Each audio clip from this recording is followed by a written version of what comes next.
I think doing the reflection really helps you improve on your essay. It helps because I feel like it's making my essays better. On our essay that we wrote so we could improve later. Using Google Forms to have students do reflection on their own writing. The idea being that a teacher gives feedback to a student, the student reads the feedback and then just throws it away. This takes it a step further and probably a much more powerful step forward. It's like a reflection of an essay we just wrote yesterday in class, so we have to say like what score we got and how long it was and stuff like that, and we put it on a spreadsheet with all our other test scores on it so that we can kind of compare how our scores relate to each other in terms of like what the factors are that are similar.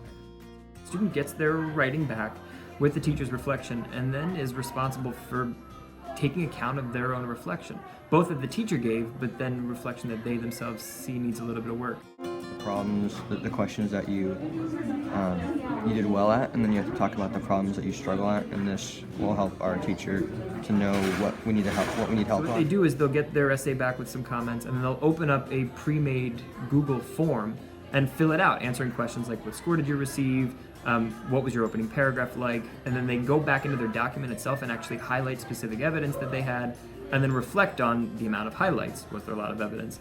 Or the lack of highlights, was there not a lot of evidence?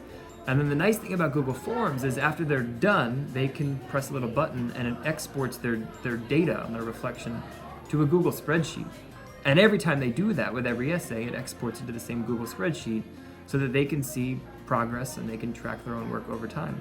They could see that in September or October I was getting 3s and 4s, and then later in the year I was getting 5s and 6s, and they can see not only that their score is improving, or if it's not improving, that it's not improving, but they can see in what ways they're getting better. They can see the type of language they're using, they can see if it's getting more sophisticated, and it's the really powerful thing is that it's them keeping track of it. It's not a teacher saying, oh, your scores are going up or your scores are going down.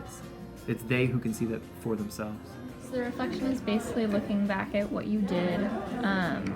You give the score you got, and then specifically you highlight the evidence that you used while you were using it, which is good for the future because then you can see how much you used now so that you can increase it later.